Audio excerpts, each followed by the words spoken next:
it's been. So much to talk about. Doing the math. I don't know. Everything is evil. The bullshit continues. Yeah, there's a lot of bullshit to talk about this week on Strong Honor. Welcome to the show. My name's Tommy Stryker. Taco's here. What up? Joe is here. What is up? And yeah, we got What is up? There's a lot going on. We got to talk Ring of Honor 16th Anniversary pay-per-view, the second big show. Well, technically the first big pay-per-view on Honor Club, and a lot of news coming out of that. So we'll talk about that. We'll talk about this week's Ring of Honor TV, and we are out of the first round of the New Japan Cup. We made it. That happened over the last week since the last time we talked to you. And actually, we've got a couple of matches from today, or earlier today, I should say. Yesterday, if you're listening to this on Thursday or after or whatever. We're into the second round as of this recording. We got a couple of matches already that happened. So, yeah, lots to get into this What a week it's been. So much to talk about. Where do you want to start? I kind of feel like we should start with Ring of Honor this week, go back to the 16th anniversary. Might as well just go in order. And that kind of, I mean, we had some New Japan Cup stuff started kind of before that, but I feel like that was such a newsworthy event, and it was kind of Ring of Honor, jump to New Japan. Yeah. Let's start with there, and we'll work our way into the Cup and all of that. So yeah, 16th anniversary. I did actually get to watch this thing live. I was about to ask. It's really rare for me to watch anything live because of my crazy work schedule and whatever. But yeah, I got home in time and I watched it live, and I apparently was one of the rare people that had no issues with the Honor Club stream. How were you watching it? I watched it. I dialed it up on my phone, on my Chrome browser, and I was able to hit the Chromecast thing and send it off to the TV. And literally, like, no problems. It never stalled once. It never buffered once. It was smooth throughout the show. Now, I never tried, like, pausing to, like, get up and go away or doing anything like that. I don't know if other people were trying to do that kind of thing or not, because I know when something is live streaming, if you're trying to do some stuff like that, I know that can kind of fuck with your stream. But how was your experience, Taco? I think I tried to go into it live towards the main event and just kind of backed out and didn't want to fuck around with it too much. But yeah, it was no issue going into it. I, definitely went back the next day and, started from square one. So you did? Oh no, I fucking tried to watch it midnight Friday. Oh man, now it's coming back to me. Okay. Yeah, it was the girlfriend went to bed, so I was like, it was about midnight. And I was like, all right, I'm gonna at least get halfway through this event and finish the rest of it tomorrow. Sure. I booted it up, no problem, full screen on my computer or whatever, and I was kind of playing some video games on my big TV, so no issues. Well, my fucking computer had to do a whole BIOS update, and that was so fucking wonderful because I had no option to not do it later. I had to do it now at midnight. Okay. And so I got to listen to the whole Ring of Honor. But it sounded so good. But it wasn't Honor Club's fault. Your computer. It was not Honor Club. Honor Club was working perfectly fine in the background with no issues. And only a couple hours after the event ended, you were able to watch it on demand. Oh, I asked. It ended at 4:00 in the morning, so that was also wonderful. And I ended up falling asleep on the couch. But yes, I woke up the next day and my computer was fresh, ready to go, and awesome. I watched it, and I had no issues watching it at all on my laptop. So yeah, they definitely upped their stuff a little bit, and it looked, I'm sure they dove right into their servers and tried to figure it out because, hey, you just got to throw more money this way and you got more room. Yeah, I mean, I guess we're kind of the exception to what happened because I saw a lot of people complaining, and a lot of people had legit issues with the stream, people trying to watch live. So they're working on those issues, but certainly us kind of being the rare exception, not having many issues with the Honor Club. So I guess we're the lucky ones. Right. Maybe they're piping. They know we're talking about them, so they're piping in a good stream for us. I kind of still have those issues every now and then, like going watching Ring of Honor TV. They'll kind of get stuck in a loop. So obviously, like the same slam and then the same slam, and then Colt Cabana will say the same thing 3 times, and so I'm not mad at it though. It's baby steps because they don't really get that much money thrown their way like they should. And that's the thing too, is I think there's like kind of two different angles that people are coming at this from. There's kind of your angle of saying, well, it's, this thing's just getting started. Let's take baby steps and let's be positive and let's work through this together. And then there's the other fans that are like, God damn it, I forked over my $120 and this thing better fucking work. Give me now. But you look at Ring of Honor's history, and to me, this is the first time that they're actually taking themselves serious and trying to actually be more than they are. They've always felt as a company that was always comfortable where they're at and who they produce, and farm style in a sense. They've always came across as that company to me. And yeah, they're you look at Impact and TNA and the money that's always backed them and dumped into them for nothing. It's like Ring of Honor. I wish you had that love, and they've always had that backing with Sinclair. Just never that money going their way. So it's going to change for them. They got some of the best athletes right now, and the most eyes that's been on them for a while. So it's because they're cool, man. It is so cool. All right, well, let's talk a couple of the big news items coming out of the pay-per-view. The Cody versus Matt Taven match. The match kind of was what it was. It was fun in an interesting spot on the card, kind of a mid-show match, kind of late, not a main event kind of thing, but just kind of right before the two main events what they called the main events. We'll kind of talk about the issues I have with how they structured the card itself, because they just kind of made some things like fell flat, like the tag title match going on second to last or whatever. But the big news, of course, coming out of that match, Kenny Omega revealed as Barry the Drug-Free Bear and going after Cody a little bit. Should have seen it coming. Yeah. And well, I of course kind of expected it to, but I didn't really expect it to happen. Oh, you didn't think it was CM Punk? I didn't think it was going to happen this soon either. Yeah, exactly. So, especially now that there's Barry merch and everything. Well, and then you fast forward ahead to the latest being the Elite episode. There's another big stuffed bear in play somehow. One of the which young buck was it? I believe it was Matt riding with his wife in the car, and she was like, "Yeah, look at this thing in the back seat. This thing just came in the mail today, and it's a completely different giant stuffed bear." So there could be another Barry type of thing at some point. But yeah, Kenny revealing himself as Barry the Bear, taking out Cody Rhodes at ringside. Awesome psychology in the match, too, because it wasn't the typical stuff where Barry is technically trying to help Cody in the match. At one point, he grabs a chair and slides it in the ring, and it almost ends up being Cody's demise in the match, which was kind of nice. Then after Clinton Dix. After Kenny Omega gets Cody out of there, Brandy Rhodes grabs Kenny Omega and lays a big fat kiss on him and accuses him of liking it and being a fraud because of the entire storyline going on with the Golden Lovers, the love between Ibushi and Kenny Omega. So so ridiculous.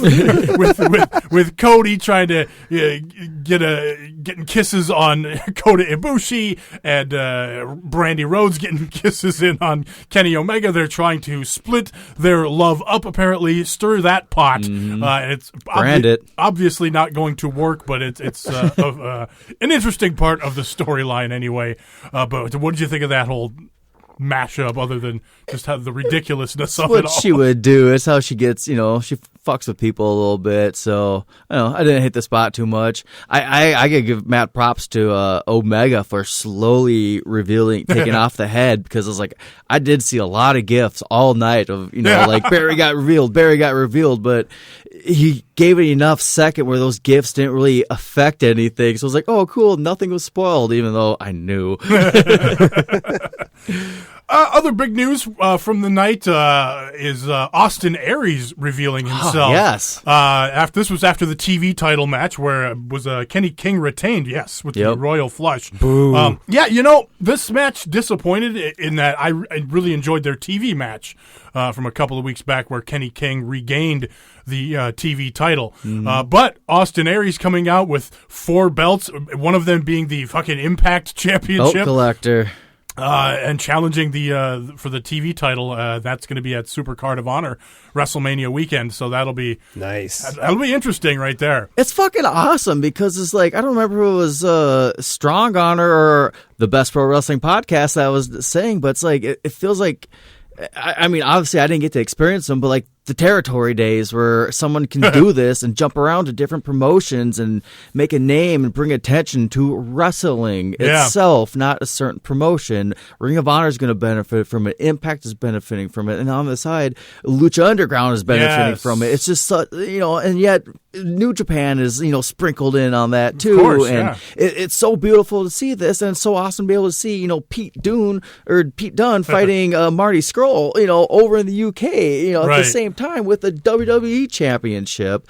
It's fucking awesome right now to be a wrestling fan. It's just, is this what the territory times felt like? Because it's great. I love seeing someone who has, like Zack Sabre Jr., with a bunch of different titles on himself in New Japan. Well, looking at Austin Aries, it's, more in an American state where he's going for Ring of Honor. He's got the Impact. He's got those gold around him. Well, it's awesome. awesome. Smart all around. This is kind of what I was talking about maybe like a month ago when I heard kind of what Don Callis' vision for Impact was going to be going forward, and not, signing guys to exclusive deals. It was more as, let's bring in the talented guys, give them a platform where they can get on TV and get over and be whatever their fucking gimmick is. Let them do them. We're not going to script them and do a bunch of shit. We're going to just let them come in and fucking get over if they can get over.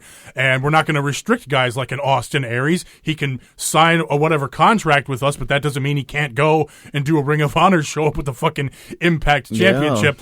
And I've heard people say, oh, this is really cool that Impact is going to work with Ring of Honor. And I don't even know if that is necessarily the case. I think it might just be fucking Austin Aries taking advantage of having a contract where he can go and do this work. Now, hopefully, he has something worked out in his, I don't know if deal is the right word, but hopefully that he has something worked out with Ring of Honor to not, downplay the Impact.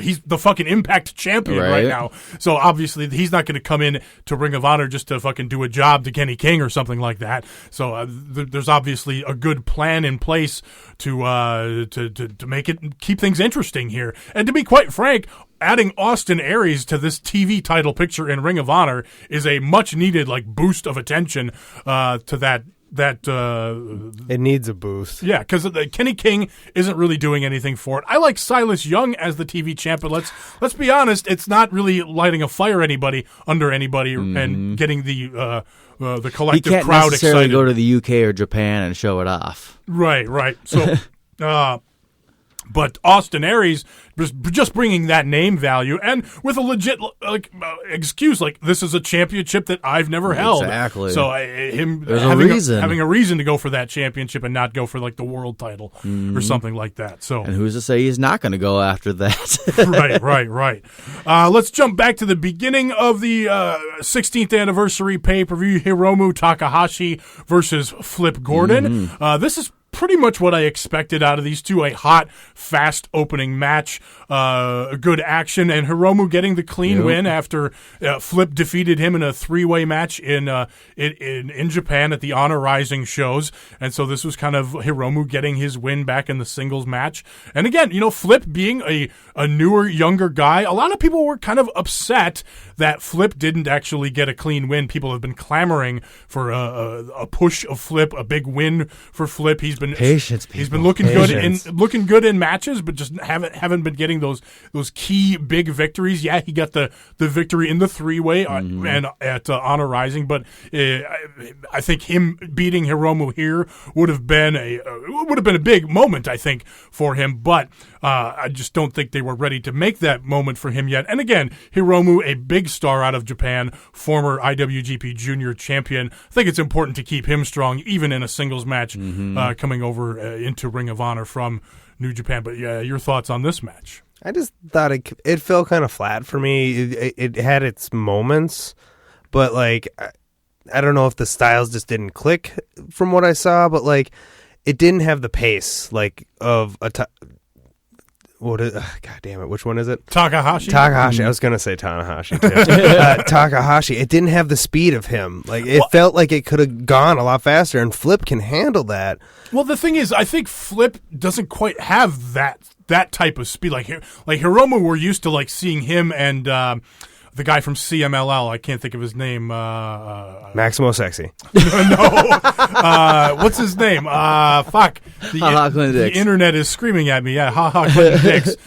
Dragon Lee. When those two are in there, when those two are in there together, it's fucking a million miles an hour. And we haven't really. Flip is great at the flips and stuff, but we haven't seen like that burst of speed from Flip. He's still just getting his steps in there right now. That's the other thing too. Is Flip is really green yet. He's only been in this thing for a couple of years. He's the new Will Ospreay. He's great, but he's very young in the business yet. He's got his foot in there, and just Hiromu just knew, take it down a little bit. There's no title. There's no nothing on the line, anything. They're the opening match, but he's kind of the guest in America right now, so of course he's going to go pander to the crowd a little bit, have fun with the Darryls out there. I love that. It was so great, and I can't wait to see them in a year from now with like a title opportunity online or a title online or something. Well, we'll get to this week's Ring of Honor TV in a little bit. So, but those two in specific, though, it's like as he's only progressed more, and same with Takahashi. And being attached, whether or not they're beating the hell out of him or whatever, that being attached to Bullet Club right now is a thing, you know, like he's in being the elite, right? And they're obviously building up this story of when Flip finally gets booked on this All In show, and he's obviously going to have some sort of marquee matchup on that show because that's something they've been building up all year. So, and they're continuing to. So, there's I think it's going to be a big summer for Flip Gordon. I think. Fuck yeah, he's going to have a great year. Yeah, and Ring of Honor needs stars, and they've been building him up to be a star like that. I like the announcers arguing over whether Darryl is technically a weapon or not. Well, I like that too because it doesn't warrant a disqualification because yes, indeed, it is a foreign object. But Todd Sinclair, whoever the ref that took it away from him, obviously felt okay. This is just a stuffed animal. There's nothing blunt in here to cause any kind of shenanigans and skullduggery. So we'll just let this thing continue. But we will admonish Hiromu Takahashi for bringing the foreign object in. So that was a fun bit. I just felt wanting more, I guess. Again, and Taco bringing up the fact that it was the opening match, it didn't like light a fire in me like an opening match for Ring of Honor usually does for those big shows. I see both sides of it. I had like half a chub. I think this was a good opening match to get the crowd going, but I'm with you as well, Joe. Whereas I think these two left me wanting more, and being that this was just an opening match with nothing on the line. Yeah, let's save something for a bigger match with bigger stakes at a different time. And obviously, Flip's probably going to be in the Best of Super Juniors tournament in Japan. Sure. So that would be a stage, late round matchup for Flip and Hiromu to meet up or whatever. There's plenty of time for these two to have big matches going forward down the line. So for a first one-on-one matchup, I thought it was decent. All right, moving on. Punishment Martinez versus Marty Scurll. Winner gets a shot at the Ring of Honor Championship. I thought this was a really cool match with, talk about a fast, hot start with fucking Punishment Martinez diving all over the place. I really got a kick out of the finish of this one because it was, Scurll's been fucking throwing powder at everybody recently. He teases the powder in this match. He tucks the bag of powder into his trunks early on. In front of the ref. In front of the ref, whatever. And then late in the match, the referee is dispatched. He's elsewhere. He goes to throw the powder. There's no powder there, and he just kicks Punishment Martinez right in the nuts. Brilliant. It's a villain finish. What do you expect? It's Marty fucking Scurll. Oh, that dive over the turnbuckle from Punishment Martinez was insane looking. It was so silly and contrived how they set it up, but I still got a kick out of it. Oh, yeah, absolutely. Marty threatens to hit the referee outside, and here comes 10 security guards to separate Marty Scurll from the referee. Don't you dare hit the referee, my God. That's never happened in the history of pro wrestling. Even Cole Cabana was selling it like, he's about to hit the ref. So, yeah, all the security guards come out, and then thank God they were there to catch this giant dive over the post from Punishment Martinez. Yeah, so there was a lot of that stuff in the match, and I have heard some people griping about it or whatever, but I thought it was fun. Oh, made fuck for yeah. a really fun match. It turned into a completely different match that I thought these two would give. Like, especially that hot start. Like, I thought that like somehow they were going to slow it down, like keeping Marty down, you know, with the giant punishment Martinez, but them just back and forth right off the bat. That would have been a hell of a way to start the pay-per-view. And I think it also showed like Scurll's range, like being able to look like he can hang with a big guy like Martinez. You know, him getting that bloody eye early in the match, and only villains cry blood. Yeah, I saw that on Twitter too. But yeah, him getting the bloody eye, working the leg, taking advantage like a villain would. I liked Punishment doing the flip dive through the table late in the match. His face, no water in the pool there. I thought it was a fun match. Scurll getting the win, and of course him challenging for the championship after the main event was a big story too, going into Super Card of Honor, and the push that we talked about and kind of expected. That Ring of Honor's done a really good job of kind of building up to this moment, you know, with Scurll just kind of putting himself to face whoever becomes champion, whether it was Punishment Martinez challenging earlier, whether it was going to be Dalton Castle winning, whether it was going to be Jay Lethal. He had been putting his name in the hat, proverbially, hey, I want to challenge whoever this champion is going to be, and then winning this match versus Punishment Martinez. Well, I love how everyone respected him enough, even though he's a villain, be like, yeah, accepted. You know, like every single one of them was like, you're on. It's so weird. It's like a different, like when I watch Miz, I get genuinely like, fuck this guy heat. Like you're a heel, you cheat, you lie, you steal, you do all the bad things to keep your championship. But with Marty, it's like novel. I enjoy it. I don't know, I haven't thought about it too much to like, why do I like it when Marty does the bullshit and why don't I like it when the Miz does it? But go ahead. It's a blessing and a curse at the same time, because you look at Cody, he's kind of in the same boat where he should be just fucking booed out the building, but he's still getting cheered. It's the Bullet Club effect. Going back to what I was just saying, like I have that. I do have heat with Cody. I get the same heat with Cody that I do with Miz. Yeah. It's like, oh fuck this guy. He's a heel. He should get beat by the babyface. I love it though. It's like But everybody my else girlfriend loves who Cody. doesn't like wrestling, you know, even she'd be like, oh, the fucking Miz, and just like be upset. And it's just like, yes, he's winning. And it's just like, I love it. And it's just like, right. Yeah, I hate the Miz, but you know, it's just like, Marty Scurll, he's the villain. He needs to be hated, but it's just so hard to fucking hate him. And so it's hard sometimes, especially when he's beatboxing in back. I know. I should not be cheering a guy throwing powder in someone's face or dick kicking him. Like, it's just not cool, man.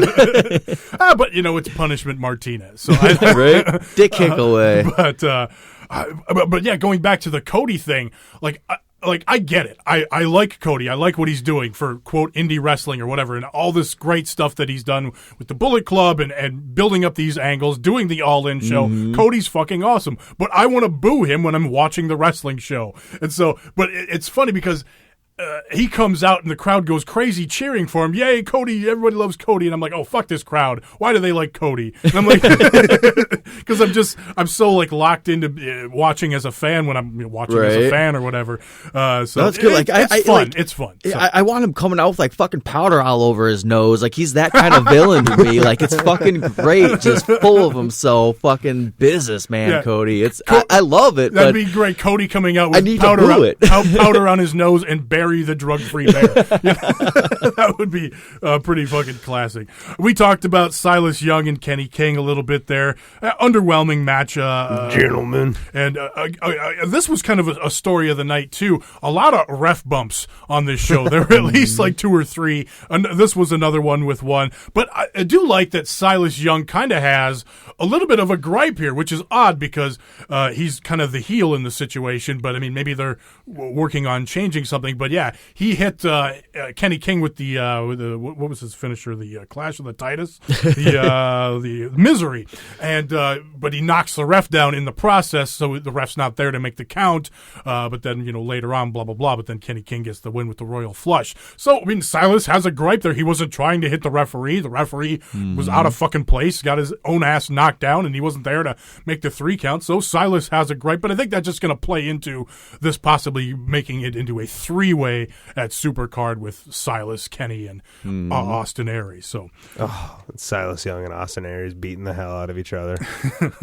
yeah, Hung Bucks versus SoCal Uncensored. Match of the fucking night here for the 6-man championships. This was just fucking insane. Kaz is bleeding. There's a unique kendo stick to Nick Jackson's crotch spot in the match where they're dropping him on the chair with the kendo stick. They're doing he's got the nail belt out there with Hangman Page and Kazarian again. This going back to their street fight crazy fucking match from a couple of months back where they had the belt with the nails in it and shit. So that was back into play a little bit here. They work on Matt Jackson's back, the lower back injury angle that they've been working all year. The DDP rib injury. Again, Daniels goes through that barricade bridge that they built with the barricades or whatever. Just insanity in this match. Shane Taylor comes out.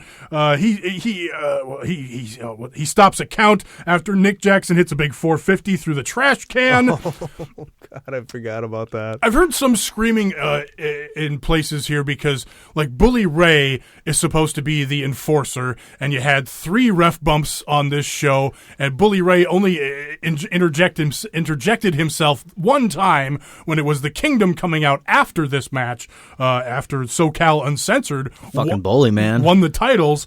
The Kingdom come out and attack the Hung Bucks, and that's when Bully Ray finally got involved, was after a match during a post-match attack, but never did. That match was anything goes.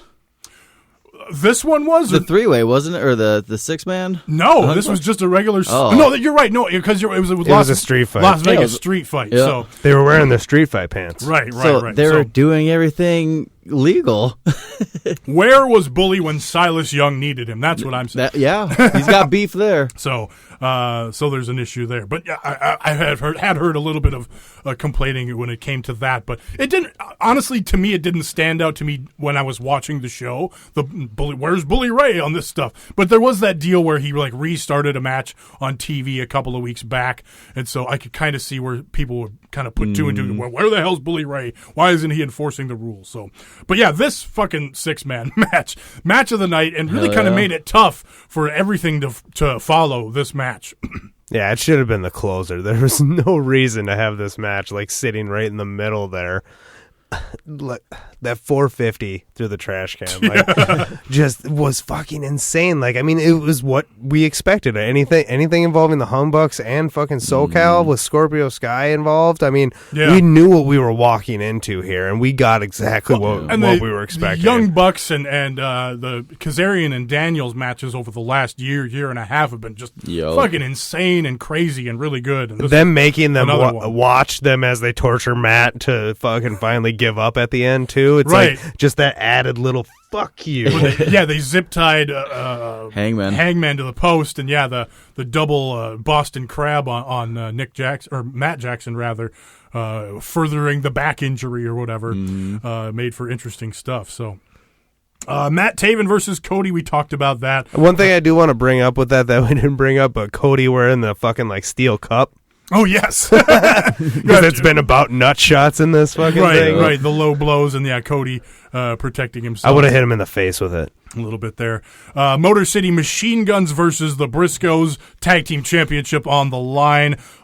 This was in a tough spot after that 6-man match, after the Kenny Omega angle, and just a tough spot. I mean, the Briscoes, they're trying to make them be heels. It's not really working. The Motor City Machine Guns aren't really over. And this felt like a paint-by-numbers match a little bit. I like that the Briscoes did get the win here. The Briscoes were over enough with the crowd, so that felt right. And I kind of hope we just kind of go back to the Briscoes being badass baby faces. I don't know. That's what I want. I mean, that's what I enjoy them, whether they are being baby faces or heels. Honestly, they fucking put on great matches.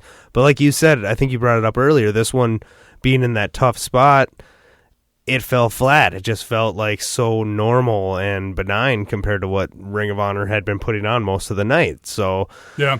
And I love Motor City Machine Guns. They usually put on great matches, but like something just felt off between these two. It didn't start very well. It felt like really sloppy right off the bat with the Briscoes hiding and trying to attack them, and it's just like, come on, are we playing fucking hide and seek? Like, you're fucking the Briscoes. Yeah, Gross. yeah. And I thought the Motor City Machine Guns kind of came across as cocky heels, and then when Mark started bleeding after getting posted or whatever, it would kind of put the sympathy on him anyway, since he was bleeding all over the place. So yeah, what the fuck was with Sabre wiping his hand on the ref? I know, like, right? Like, it was really that was fucking creepy. Yeah, it was heelish shit. So it was just I'd be okay with heel Motor City Machine Guns. It kind of gives them that extra edge I think they need as a tag team, because they're just kind of bland. Gotta change the wrestling's up, yeah. amazing, but it's like, can you remember anything else besides their actual matches? Like anything about them talking, anything involving any kind their of feud? Promos are awful. So like Alex Shelley being like, "You guys been around here 19 years, won't be around anymore." It's like the worst promo I've ever heard. Like what? Yeah, there's a case of like two guys where it's just injuries struck them one too many times, Yeah, so they keep it comfortable to keep the buck going, which is so unfortunate because those guys used to be so fucking fun to watch. And, to be honest, even if they had busted their asses in this match, which not to say they did work hard in the match, yeah, absolutely. but I mean anything more. I mean it's still the crowd was still going to be flat for this match. No, That's what I was thinking. It was really just matter. the biggest issue was a timing issue on it. Yeah. They could have definitely did it a little bit earlier on the card. So big main event was Dalton Castle defending against Jay Lethal. I thought this was a really good match. Love the start. Yeah, go ahead. Just the chain wrestling and like, because again, normally I think it was Cole Cabana who pointed out that normally Jay Lethal wouldn't start the match like this, but because he knows what kind of wrestler he is, Jay Lethal's going to be like, well, I'm going to attack your strength because I'm fucking Jay Lethal. And just watching them wrestle it around just for that first couple minutes, wear each other out, get the crowd kind of back into it again. Yeah, a nice long match to kind of this I think helps cement Dalton Castle as a star because Jay Lethal is kind of known right now for having that long year-plus run with the ROH World Championship, being a dual champion, having or TV title. Exactly. And so him having that long run lends credibility, and anytime he has a long competitive match like this with a Dalton Castle, I think helps. To me, just sitting here as a fan, I still don't feel like Dalton Castle is championship material yet, but this certainly helps. I mean, it helps having a really great match like this. But yeah, Bobby Cruz taking a big Lethal dive in the match after catching one of the boys was an interesting spot. Nothing really came out of it. There wasn't really a reason for Jay Lethal to dive into Bobby Cruz, but it was kind of an interesting. He just wanted to get involved. Little thing in there anyway.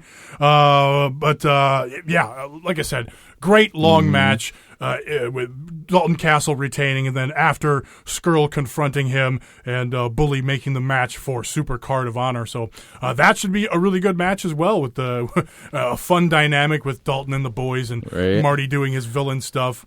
Well, if I remember correctly, too, I think it would be kind of a win for Dalton too. I don't think he ever pinned the villain.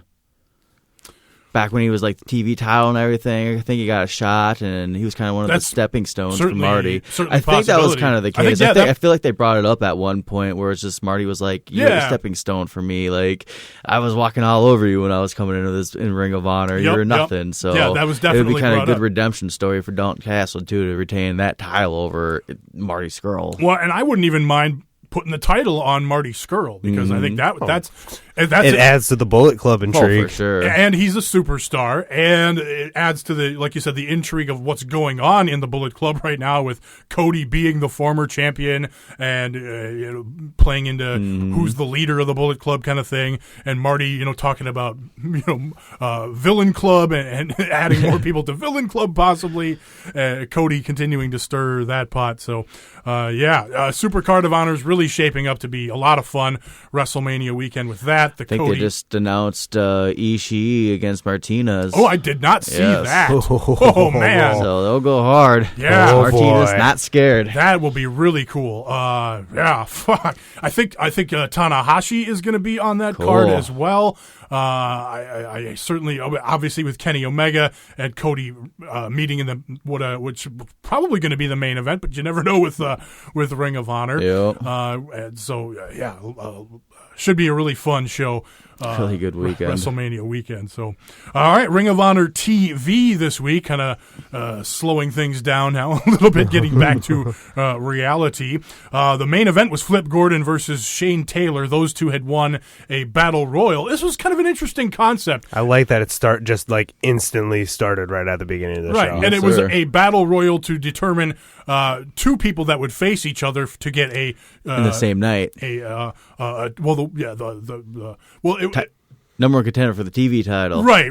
It was just an interesting concept because instead of having one winner of a battle royal, you have two winners, and then they face each other in a single. Because I kind of thought, well, they could just turn it into a regular match once the battle royal is. Just that's what I thought was going to happen. But no, they brought it back as the main event, which I thought was kind of smart because they added a little separation in there, and I liked it. So, a pretty good match out of Flip Gordon and Shane Taylor here. Bully Ray on commentary certainly didn't take away. He added, I thought, to the getting the guys over in the match. I thought said Flip reminded him of a young Eddie or RVD. Right, and Shane Taylor with the reminding him of like a Bam Bam. And his tag partner. Clindix. Devon. So yeah, putting both those guys over in that spot, and like we were just talking about, waiting for that big opportunity, that big moment for Flip Gordon. This was one of those where he finally did get a big win, and he'll get that TV title shot. I'm wondering, and obviously we haven't looked at TV spoilers here. I wonder if this is going to be a shot before Supercard, where he gets a one-on-one singles match for the TV title and loses, or maybe wins the TV title and goes on to face like an Austin Aries or something at All In even at Supercard of Honor. But I think, did they already announce that Austin Aries is going to be at? I think they already announced that it's going to be Austin Aries at Supercard of Honor. I didn't see that. I want to say. I'm so glad I got that VIP. I'm not sure that they officially announced, but I want to say they said something about that on the actual pay-per-view on the 16th anniversary show. But I could be wrong there. But I think that was what they were aiming for, was having Austin do that. Have that match at Supercard of Honor, because he's going to be there WrestleMania weekend with all the stuff going on with Impact and Lucha Underground that we talked about earlier. He's going to be there, obviously. So to do that match good there. Matches are forming out of that Impact Lucha Underground thing too. Right. But I wonder if, and like I said, I didn't look at the spoilers. I wonder if Austin Aries was on any of the TV tapings that took place going forward the next night in Vegas. Yeah. Don't spoil it out there for us, please. Well, I guess I wouldn't mind, because it wouldn't necessarily be a huge surprise if Austin Aries showed up at the TV tapings. Yeah. Because I did see. Who did they say Kenny Omega was definitely at those TV tapings after being revealed as Barry the Bear. Nice.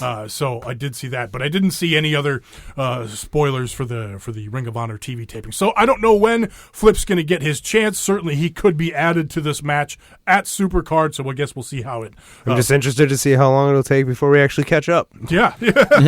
I'm really hoping we get stuff from Las Vegas on TV next week, but it's typically been 2 weeks after the pay-per-view, but I guess we'll see. Christopher Daniels proposes that the Kingdom and SoCal Uncensored team up, join forces against the Bullet Club, because he is, of course, insinuating that the Bullet Club is not fine. And so this is going to come to fruition in a big 10-man tag next week, the Bullet Club versus SoCal Kingdom. All right. And I loved Cody's promo at the end of the show, because he's out there in the backstage promo set area. Oh, the other guys aren't going to be here. Well, okay, I guess I can do this on my own. And say, Hangman's going to stand there and look tough. Marty's going to say something like "cause a spot of bother," and he does a really bad impression of Marty and really bad impressions of the Young Bucks.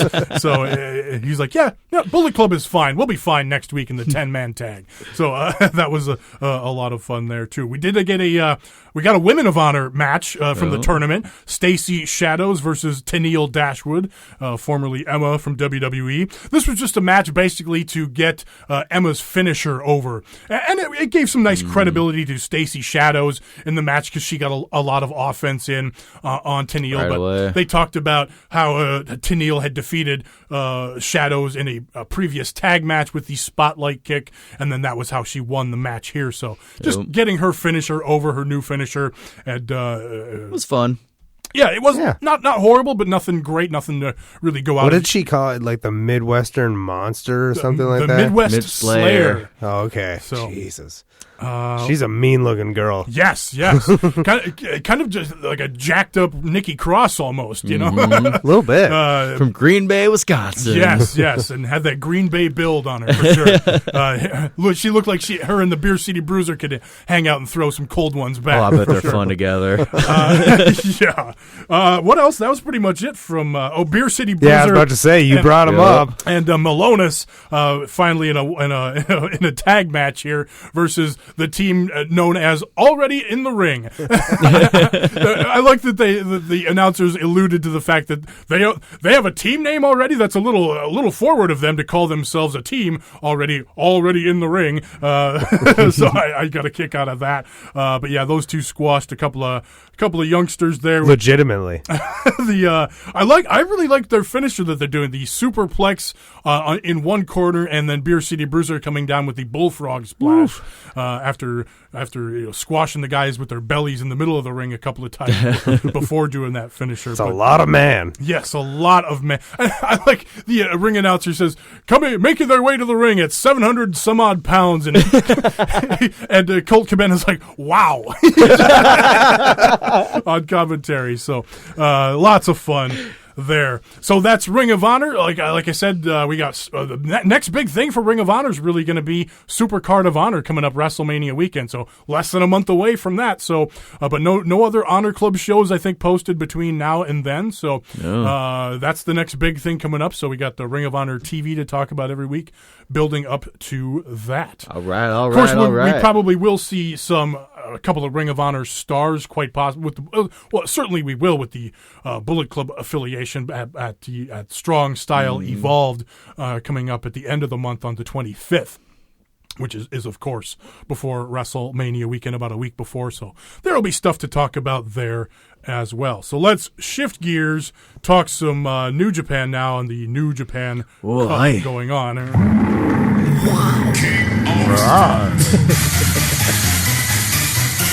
Japan Pro Wrestling. Ruin that intro. I'm okay with that. Opening round's been pretty fun so far, don't you think, Taco? Yeah. I've enjoyed several of these matches. Going back to night one, Juice Robinson versus Yujiro Takahashi. First match of the tournament. Juice gets a big win.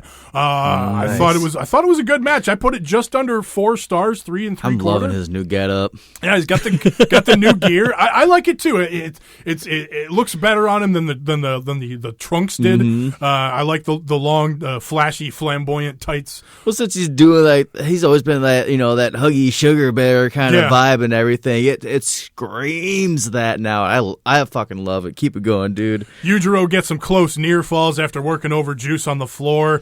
Top rope fisherman's buster and a low blow and a swinging slam, swinging face buster. But yeah, Juice gets the win with the pulp friction. Just a really great opening round matchup for Juice.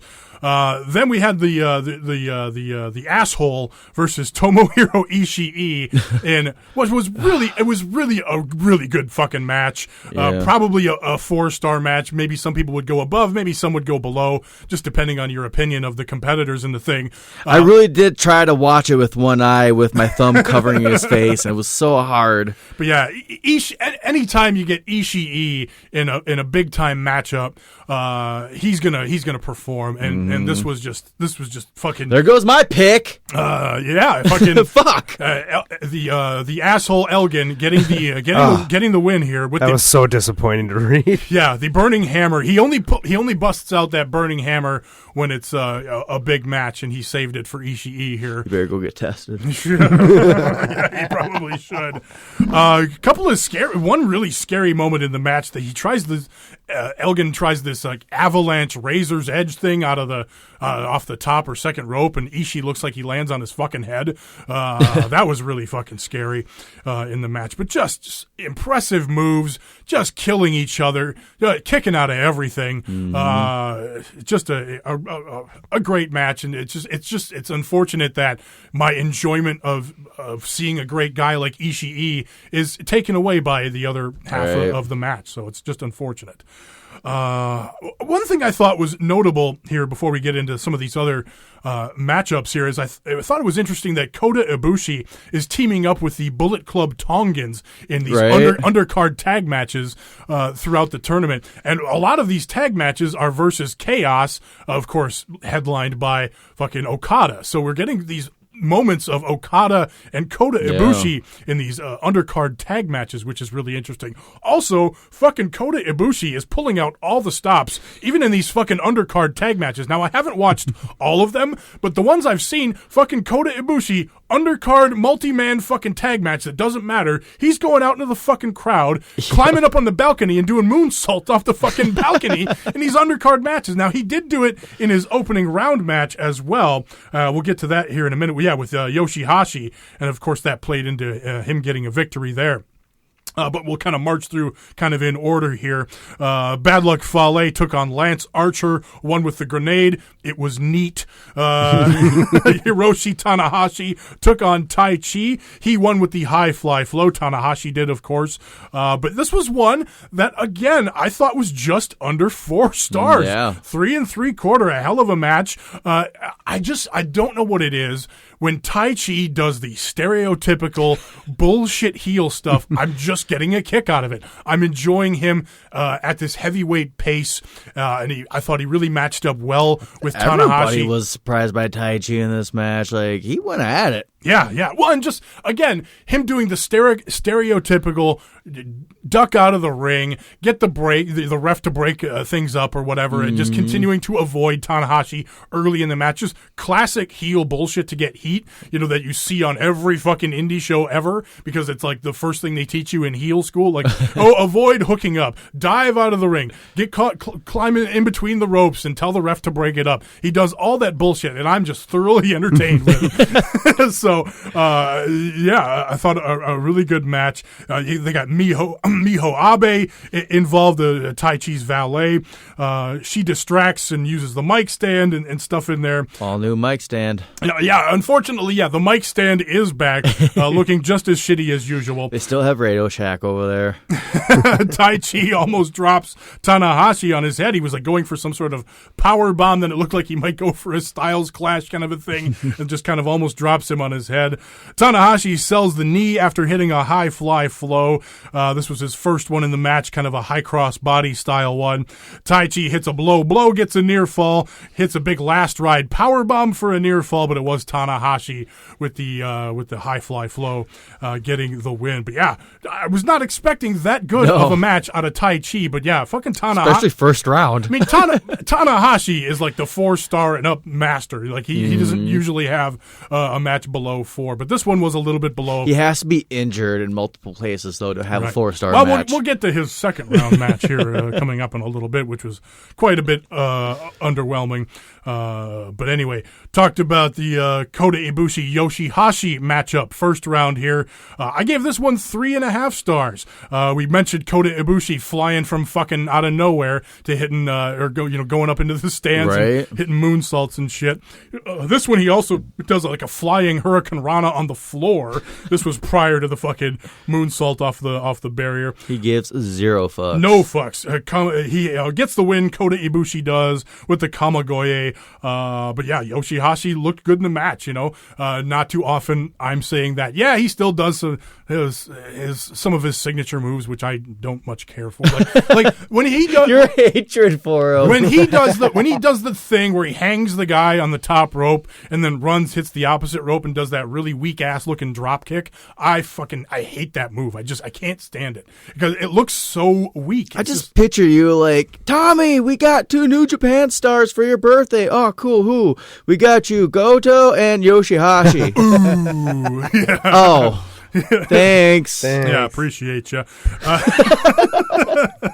Nice slap fight late in this match. Yoshihashi gets some close near falls. Fun match. Kota Ibushi moving on. They're both welcome to my birthday parties, for the record. Then one of my favorite matches of the first round, Zack Sabre Jr. versus Tetsuya Naito. What? I was not expecting what this match was. Let's listen to what Zack Sabre said about Naito before the match. I hate Naito. I despise him. Before I said I was going to piss in his hat and throw it in the Tokyo Bay. I'm going to take a big shit in it when I win the tournament. I'm going to pose naked with the New Japan Cup. You know what? Fuck Naito. He's not even a champion. I'm a double British champion right now. And when I win the New Japan Cup, I'm taking Okada's heavyweight title. So I love Zack Sabre talking shit because that right there is the fucking Suzuki Gun style. Like, fuck you. I don't give a shit about you. Fucking Taka backing him up, yeah, too. That's another thing that's part of this, too, is like Taka is like the hype man for Zack Sabre now, and he's fucking cutting promos before and after the matches in Japanese so that he gets it over to the Japanese crowd. He's going to make everybody just tap out. So, so that's a fun bit that's part of it, too. So, yeah, Zack Sabre versus Naito. It's just Zack Sabre fucking tying Naito up, submission hold after submission hold after submission hold. You keep waiting for Naito to make the big comeback. He'll have a little hope spot here and there, make a little bit of one, but then Zack Sabre with another fucking submission hold.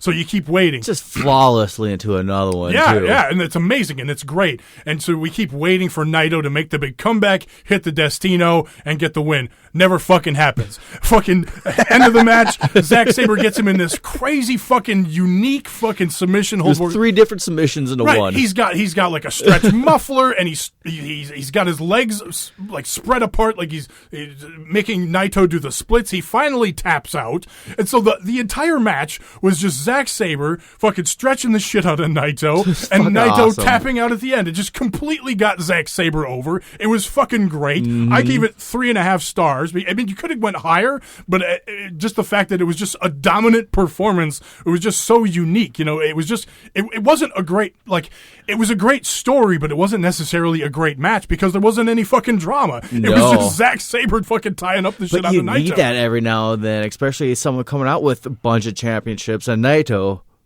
who's fucking awesome. He's great and everything. He's like the second, third biggest star in New Japan. Zack Sabre Jr. is fucking serious business. Just like I'm so happy we got to see something like that. It was just flawless submission after another, fucking combining submission moves just to fucking make this dominant athlete tap out. That's the only route you could do is ground him and stop him. And Naito after the match is like, well, I guess that's what it feels like to play right into somebody's hand. But in the promo before the match, he was talking about, like, I'm looking forward to the challenge. Like, I know I can't hang with him submission-wise, but I'm looking forward to the challenge and seeing how I pair up, and I think I'll get the win. And then after the match, like, well, I guess I played right into his hand. I didn't do too well. He was the better man. So Naito reacts accordingly, and then Zack Sabre is just even more he still doesn't give a shit about Naito, and he's already looking ahead to facing Ibushi in the second round. Oi, Naito, who's tranquilo now, dickhead? You're out in the first round. You know what? You can keep your hat. I don't want to piss or shit in it. Because as far as I'm concerned, we're finished.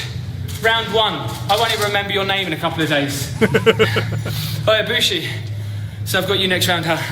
Well, nice that you decided to become a professional wrestler again. Rather than swimming with dolphins. or making sweet love to that flop doll of yours. I haven't forgotten the G1 loss. I'm only human. Heaven knows. Well, I'm not miserable now, but I did make a mistake. You better have been doing your homework. Your institute study better be 12 hours of homework, mate. So I've got a couple of submissions just for you.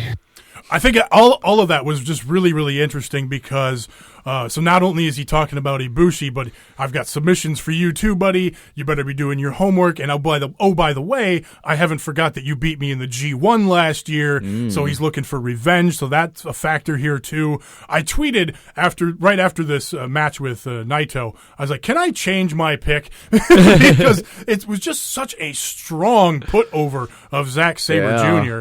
It makes so much sense for him to go all the way and actually challenge Okada. But I'm still hanging on. I'm still going to be rooting for my guy Kota Ibushi. Zack Sabre, baby. So yeah, you picking Zack Sabre was obviously a good pick, and poor Taco knocked out of the first round. Damn, by fucking that guy too. Yeah. So then the final day of the first round, Davey Boy Smith Jr. versus Toru Yano. This was a Toru Yano 1-star special. Nice.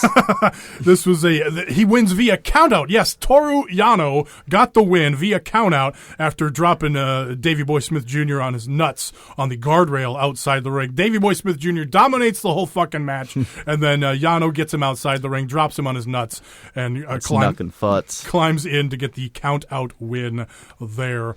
Then a very impressive, again, I'm like the 3 3/4 star man today. I keep rating these really good matches at 3 3/4. Chucky T versus Sonata. Yeah. I was really surprised by this match. I was not expecting a great match here, and it really was. Chucky T showing why he's a guy that can fucking hang in a PWG and be a PWG type of champion. I got a sidebar real quick though. I like that earlier throughout the week they had Chucky T on commentary, just casually being him and feeling normal with Kevin Kelly. Yeah, it was so fun and not annoying or distracting, which he is that guy who's to be annoying and distracting. Absolutely. Here's another interesting thing, since you just brought up the English commentary. Where's the English commentary?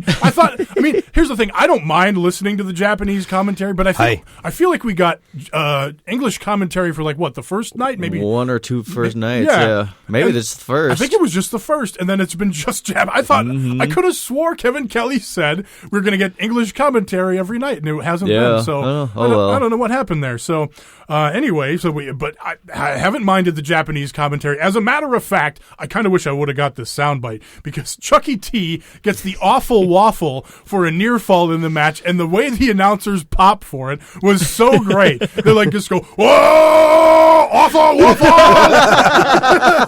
And he gets this really close near fall in the match. Just so good. Both of them, both Chucky T and Sonata attempt moonsaults early in the match. Joe, you would, as a guy who loves a good miss, a good no water in the pool, just love it. Chucky T missing a moonsault is a thing of beauty. It's so beautiful, and he gets so high, and he lands so flat. It's just that's the satisfying. It's really about landing flat face first and getting that bounce. He's the man for but even that New Japan ring, So yeah, that was in there. Just a really good match. Sonata getting the win with the moonsault. He weakens Chucky T first, of course, with the skull end, and hits the moonsault. It did kind of a unique skull end in the match where he kind of flipped into it, almost like the Destino. So that was kind of cool in there too. But yeah, fun match. Sonata getting the win, moving on to the second round. So then on the 14th, we had a couple of second round matches, and it was Some Fuck versus Juice Robinson. And I fucking popped for this match. Oh my God. I couldn't believe it. So these two are having a match, and it's kind of like Zack Sabre on Naito, where fucking this fucktard is just dominating Juice Robinson, beating him, but Juice Robinson won't die. He won't die. Then this asshole goes for his finisher, hits the buckle bomb in the corner, picks him up to do the spinning sit-out power bomb thing that he does, but he doesn't get it. Juice Robinson inside cradle, 1, 2, 3. I'm like, Yes. I'd so rare I fucking pop on my couch. Right? I'm just like, oh, yes! There's nothing better than something that will get you to stand up. Like, even if you're by yourself, you're by yourself in the house, whatever room, and you get up and you're just like, fuck yeah! Yeah, I was not expecting Juice to I get definitely it. had to rewind that one a little bit. I was like, huh? So yeah, a great win, and Juice moves on to Awesome. the semifinals. So yeah, cool stuff. Then Bad Luck Fale versus Hiroshi Tanahashi. That was very neat. That was neat. That might be. I mean, I was just talking about how Tanahashi can be like 4 stars is kind of his basement. This might have been a Fale special or 2. This was not a very good match here. Tanahashi gets the win, another count-out win after kind of shoving Fale into the railing outside. He falls over the railing and I think that was my biggest issue. Like, it was a whatever match, but count out, come on. Yeah. Well, I here's the thing is, I like when they, in these tournaments, mix up the finishes a little bit. We don't see a lot of count-out finishes in New Japan. And once in a while, they hit us with a couple, and it's like, okay, anything's possible. So now anytime they tease a count-out, later in the tournament, it's like, oh, fuck, they've done a couple of count-out finishes now. They could do another one at any moment. Yeah. So, and that probably could play into, I don't know if, I don't have the brackets in front of me now either, so I don't know who Tanahashi is he going to face Yano in the next round? Because Yano was the other one that got the count-out victory. So I'm sorry, I forgot to look. I was going to look up what the Way to brackets were. fucking slack off. I know, right? God damn it. So It's a race right now. because we should. I thought I had them, but I don't. Well, I'm going to go ahead and look them up on mine too, because we definitely should preview what the next matches are coming up in the fucking tournament. So I will. No, Ooh, why would got we 'em. do that? Okay, That'd be what's the like- question? One All right, side's so- already in the final 4, So the other side's... Juice and Sonata is the winner of that goes to the finals. No, Juice and Tanahashi. Finals. I'm sorry, Juice and Tanahashi. And God, then- get your shit together. Okay. All right. Yeah, Juice and Tanahashi to go to the finals, and then we're waiting on the Okay. semis. Okay. I finally got the fucking bracket thing figured out. So yeah. Okay. So Juice versus Tanahashi to go to the finals. That'll happen in a couple of days. Here. Let's see here. That's Juice and Tanahashi. There's no date on that one. Okay, yeah, because they don't go ahead. But Kota Ibushi will take on Zack Sabre Jr. Probably Zack Sabre getting the win there, but you never know. And then the winner of that will face either Yano or Sonata. Oh, it's gonna be a Zack Sabre Jr. versus Yano match. Hey, I wouldn't mind Zack Sabre versus Sonata or Kota Ibushi versus Sonata. So either of those matchups are don't get Yano in there. let's have Sonata please beat Yano here. And then Juice with an opportunity to go to the finals here with a nice win over Yujiro Takahashi, the upset over Elgin, and then Tana with that lackluster match versus Bad Luck Fale. But yeah, Tanahashi and Juice should be really Let's go, good. Juice. That'd be really interesting there.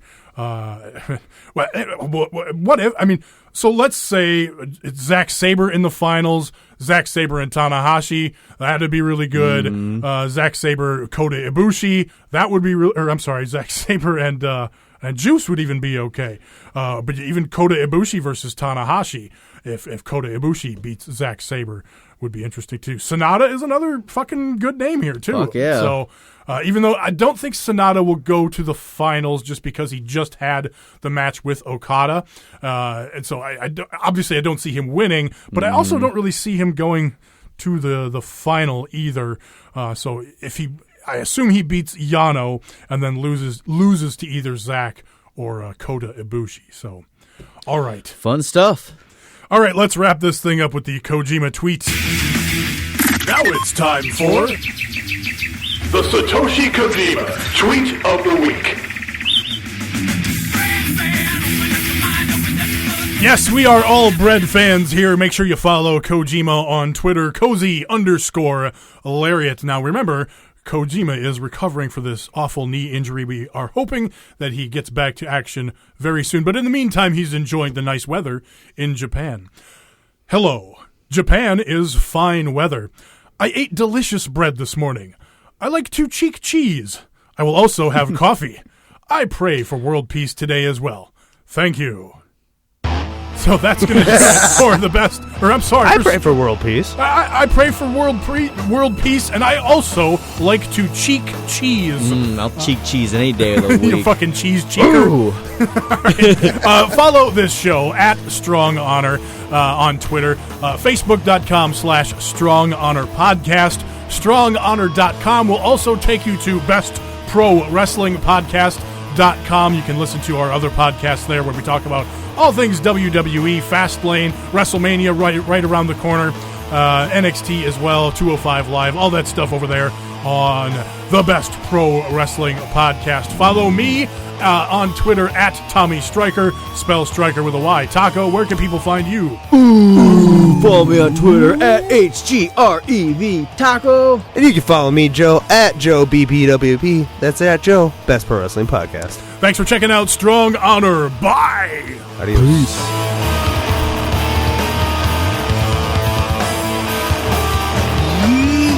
Yuji Nakagata, my botch, bad luck fail, my botch, Kazushika Okada, my botch. You gotta use a few tricks up your sleeve, if you know what I mean, a bit of the old skullduggery.